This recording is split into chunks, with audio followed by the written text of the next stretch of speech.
Perfecto. El próximo caso lo va a presentar la doctora Lady Prada.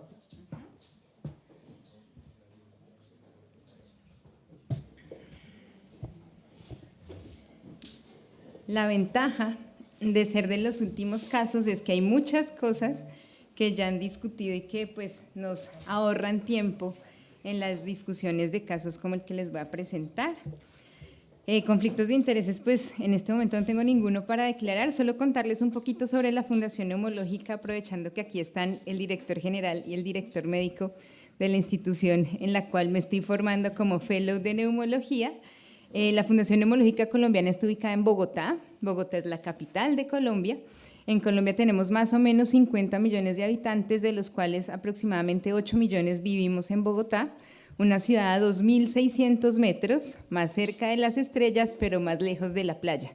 Entonces, pues claramente los parámetros para la evaluación de gases arteriales y otro tipo de pruebas respiratorias son muy diferentes a los puntajes que utilizan ustedes en ciudades a nivel del mar o por debajo de los 1.000 metros de altura. Ya somos cerca de 400 trabajadores, entre ellos médicos, terapeutas y personal administrativo, y es de esta institución a la que pertenecemos que les traigo el caso que les voy a presentar. Es un hombre de 61 años, natural, procedente y residente de Bogotá, de profesión economista y trabaja en este momento todavía a sus 61 años, ya que la pensión en Colombia es a partir de los 65, 68 años más o menos, y consultó por primera vez a nuestra institución en abril del 2012. En ese momento, él le consultó al doctor Ali porque en algún estudio de imagen le habían dicho que tenía enfisema pulmonar. Para ese momento, él pues claramente era un paciente sobre los 50 años, 51 años de edad. Le habían dicho que tenía diagnóstico de EPOC a pesar de lo joven al momento del diagnóstico. Eso se lo dijeron a los 36 años. En ese momento pues no había consultado a la neumológica, estaba en otra institución, y para el momento la primera vez que lo conocimos en el año 2012, refería a disnea MMRC 3/4, no tenía tos ni otros síntomas respiratorios en ese momento. Dentro de comorbilidades, el paciente, además de su EPOC, tiene colon irritable y un trastorno depresivo. En ese momento, 2012, venía solamente con tratamiento broncodilatador con tiotropio y ocasionalmente salbutamol de rescate. Solo había requerido una cirugía refractiva a nivel ocular y tenía antecedente de consumo de más o menos 1.5 paquetes de cigarrillo al día por 26 años, que le daba un IPA de 39 paquetes año, y crónicamente venía consumiendo alcohol. Estas dos condiciones más adelante les voy a decir cómo logramos controlarlas en este paciente, y mencionaba que su padre ya había fallecido por EPOC, pero pues claramente no le habían hecho ningún estudio genético al papá en ese momento. Esta es la espirometría que tenemos, que es del inicio del seguimiento en la Fundación Neumológica. Como podemos ver, pues tiene una relación FEP1 capacidad vital forzada del 25%, bastante baja, y se interpretó como una obstrucción muy severa. Sin respuesta la respuesta al broncodilatador no fue significativa, tanto por valor absoluto como por porcentaje. Volúmenes pulmonares, como vemos aquí, pues tiene aumento de la capacidad pulmonar total, 141%, de la capacidad residual y el volumen residual, y la relación que se corresponden con una hiperinflación pulmonar, y postbroncodilatador no tiene una respuesta significativa. Tenemos una difusión de monóxido de carbono en 21%. Nosotros, como les conté, ajustamos a la altura, 2.600 metros más cerca de las estrellas, por eso tiene el valor absoluto, el ajustado, y el ajustado al volumen alveolar, que también está disminuido, y un volumen disminuido, y unos gases arteriales que, a pesar de estar en Bogotá, una P2 de 55 es bastante baja hasta para nuestra altura. Tiene hipoxemia leve y una alcalemia respiratoria en esos gases arteriales. Y para hacer honor al doctor Casas, tenemos una caminata de 6 minutos desde el año 2012 y les hacemos seguimiento, como les comenté, anual mínimo con espirometría, caminata y gases arteriales. Para este momento él ya venía en manejo con oxígeno por cánula nasal a 2 litros minuto. Recorrió 454 metros, que correspondía al 59% del predicho, siendo el límite inferior 654 metros. Vale la pena mencionar que para este momento no teníamos validada la ecuación que utilizamos actualmente, que es la del doctor Casas. En Colombia esa es la ecuación que utilizamos. Para el 2012 pues todavía no estaban validadas, no estaba aplicándose en nuestro centro. Y estos son los valores basales en la caminata, y al terminar la caminata de 6 minutos les hacemos 2 pruebas, se escoge la mejor.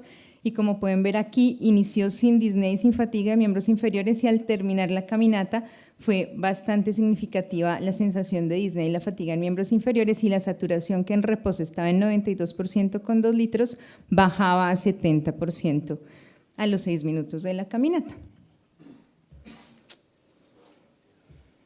Esta es la TAC de tórax que tenemos de esa época, pues aquí traje los cortes más representativos, donde pues mostraba una alteración extensa del coeficiente secundario en enfisema, tanto centrilobulillar como panlobulillar confluente, que sin tener disponible para ese momento un software de reconstrucción, nos interpretaban que correspondía a más del 50% de la superficie pulmonar y que tenía mayor predominio en los ápices pulmonares, como vemos acá arriba y aquí arriba.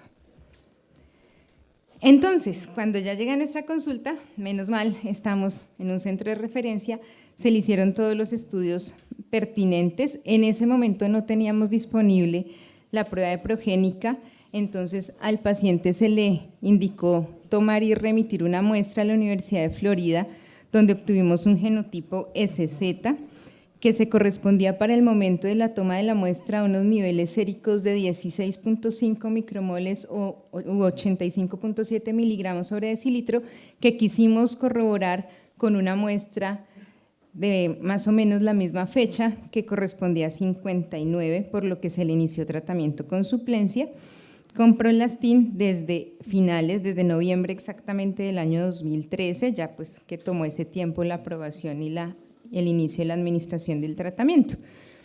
¿Qué pasó una vez ya el paciente ingresó, pues inició tratamiento con suplencia, seguía con el oxígeno permanente, ingresó a nuestro programa de rehabilitación pulmonar? Desde esa fecha ha hecho parte del programa de rehabilitación pulmonar y comenzamos en esos primeros años a remitir la valoración por trasplante pulmonar.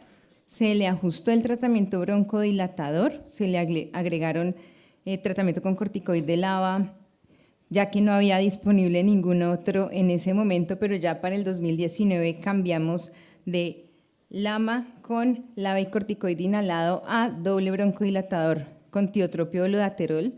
Seguí en seguimiento por el grupo de trasplante pulmonar a cargo del doctor Fabio Barón, y en 2020 más o menos ingresó a la lista de trasplante. Una vez desde el punto de vista psicológico y psiquiátrico se logró asegurar que el paciente tenía controlada su depresión y había dejado de consumir alcohol.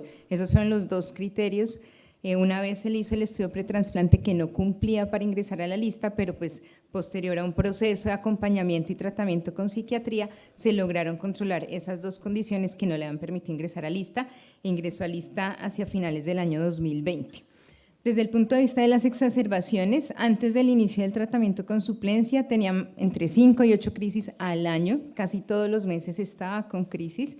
Una vez iniciamos el tratamiento a finales del 2013, vemos que de manera progresiva se lograron reducir las crisis, y para el 2022, la última valoración que tuvo hacia el mes de abril, llevaba ya casi 2 años sin exacerbaciones, sin crisis desde el punto de vista respiratorio, y estaba en rehabilitación pulmonar, con doble broncodilatación inhalada, con oxígeno suplementario y con todo el acompañamiento por neumología y el equipo de trasplante pulmonar. ¿Qué pasó y por qué trajimos el caso el día de hoy? Porque es nuestro primer paciente trasplantado con déficit de alfa-1 antitripsina. Lo logramos trasplantar en mayo de este año. ¿Por qué? En el momento que yo les comenté, 2012-2013, que ingresó a la neumológica, completamos la evaluación multidisciplinaria, y es por esto, al ser un paciente exacerbador frecuente, con un compromiso tan severo de la función pulmonar, que ingresó a el equipo de trasplante, se remitió al equipo de trasplante pulmonar, y que a pesar de ser bastante adherente al tratamiento, seguía con un compromiso funcional bastante importante. Y en el año 2021, que ingresó a la lista, su BODE era de 8 puntos, y adicionalmente, aunque no cumplía el criterio de la función pulmonar, sí tenía en los estudios pretrasplante con cateterismo y ecocardiograma una hipertensión pulmonar moderada severa, por lo tanto es que ingresó a lista. Logramos trasplantarlo el 26 de mayo de este año.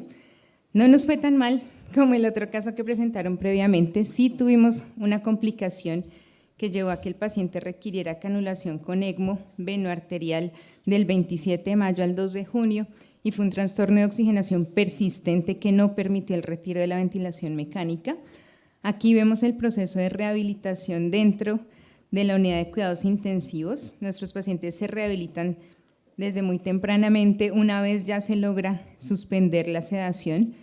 Y esto es en la habitación de la unidad de cuidados intensivos, donde ya comenzaban a ponerlo de pie y a caminar alrededor de la habitación, pues claramente, como ven ustedes, con el acompañamiento de todas las terapeutas y enfermeros de la unidad, buscando que no se enredara la traqueostomía, el monitoreo, los tubos de tórax. Es un equipo bastante grande que nos permite lograr esto. Esto fue más o menos después de que le retiraron el ECMO, más o menos como a las 2 semanas de trasplantado. Duró en UCI aproximadamente 32 días. Cuando ya salen a hospitalización general, los pacientes salen a hacer las caminatas ya no dentro de las habitaciones, sino en las zonas verdes de la clínica, y fue dado de alta de hospitalización el 19 de julio. Este es nuestro paciente. En este momento está con inmunosupresión con tacrolimus, micofenolato y prednisolona. Por eso preguntaba el ajuste del esteroide una vez se les deje suplencia en el posoperatorio inmediato del trasplante. Como complicación infecciosa tiene una aspergilosis invasiva y está en tratamiento con isavuconazol, no por toxicidad, sino para prevenir esa toxicidad con el voriconazol, profilaxis con trimetoprim, y además tuvo relacionado con el ECMO una trombosis en los sitios de canulación, por eso está anticoagulado y está en manejo también con metoprolol y como inductor del sueño trazodona. ¿Cuáles son nuestras preguntas? Creo que la primera ya la resolvimos con el caso anterior, si requiere o no reiniciar el tratamiento con terapia de aumentación y qué experiencia tienen ustedes de sobrevida con estos pacientes. Esta foto es de la semana pasada. Aquí está nuestro paciente, él va muy juiciosamente todos los días, de 7 a 8 de la mañana, a rehabilitación pulmonar de lunes a viernes. Está bastante bien a pesar de tener tantos medicamentos, pero pues quisiéramos conocer la experiencia de ustedes en casos como este. Muchas gracias.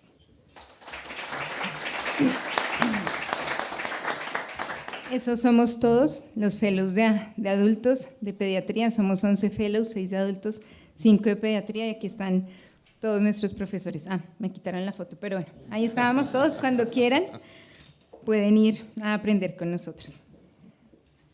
Un comentario: nuestro grupo de trasplantes se formó en Valdelón, por eso los criterios son los de ustedes. Ok, no, ya, solo ese comentario. Aquí creo que la controversia SZ con nivel de 16 micromolar. Por eso se repitieron, doctor, y le salieron 58 miligramos de cilitro. 58 que fueron los que les mostré en la diapositiva. Ok, porque con un nivel más alto, o sea, es controversial si hay que tratar a un portador inflamado. Eso no hemos hablado de eso, pero quizá. Pero en este caso está ahí. No sé si muchos de ustedes lo hubieran tratado o no en ese momento. 59.1 fueron los segundos niveles que le tomamos. ¿Estaba fumando en ese momento? No. Okay. No, señor. Cuando él llegó a nuestra consulta ya había dejado de fumar. O sea, en ese momento no estaba fumando, estaba tomando. Correcto. No, generalmente vienen juntos. Sí, correcto. ¿Tenía hepatopatía? No. Dentro de los estudios pretrasplante que se le hicieron no tenía ningún otro órgano afectado y por eso pues ingresó a lista una vez se cumplieron esas dos condiciones desde el punto de vista psiquiátrico. Sí. Pero el comentario es por el SZ. Como ya dijimos, hay personas SZ con niveles bajos, menos de 11, y otros que tienen niveles altos. Y por eso cuando se decidió tratar el 11, se enfocaron en los SZs. Dijeron, ¿quiénes son los SZ sanos y los que no están sanos? Y más o menos vieron que ese es el corte. De ahí viene. Independientemente de la presencia de enfisema. O sea, sanos o enfermos. O sea, no vieron enfisema en ese momento, vieron función pulmonar. La pauta de tratamiento, para recalcar que independiente de que tenga o no clínicamente presente. Claro, porque muchos SZ no tienen nada. No tiene nada. Y aunque tenga, no tiene nada. Exacto. No sé qué experiencia tienen de sobrevivir en estos pacientes, si tienen datos de cuántos se han trasplantado con esta enfermedad tan rara, porque sí, nuestro paciente quiere saber qué va a pasar.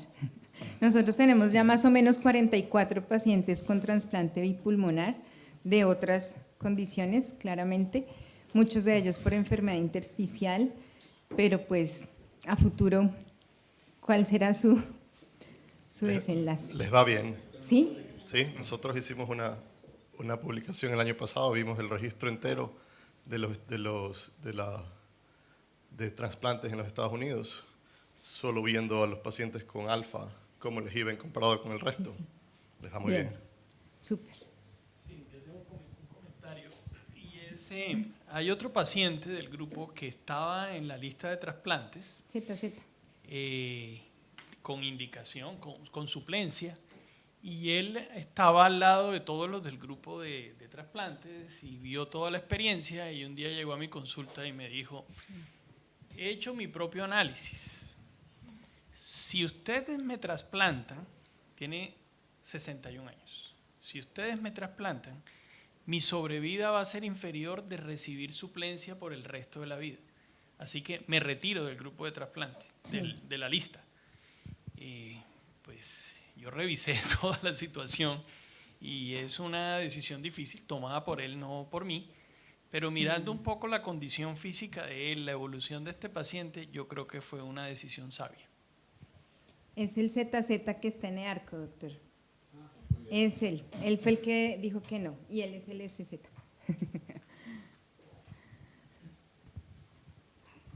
Esta experiencia también la hemos tenido. De hecho, uno de los pacientes que, por desgracia, falleció no hace mucho y fue una persona muy reconocida y con un papel muy importante en la Sociedad de Pacientes en España, algunos ya sabrán de quién hablo. A este paciente lo diagnosticaron los compañeros de trasplante, pues lo remitieron de otro centro al nuestro para evaluación de trasplante sin una determinación de alfa-1. Entonces, cuando le determinaron el alfa-1, vieron que tenía un ZZ, un nivel muy bajo, y entonces nosotras nos lo enviaron al centro de referencia de alfa-1 y hablamos con él y le dijimos que podíamos darle tratamiento y tal. Y él decidió primero el tratamiento y esperar. Y ese esperar fue casi 25 años. Y dudo mucho que la expectativa de vida, si se hubiera trasplantado en aquel momento, hubiera sido la misma.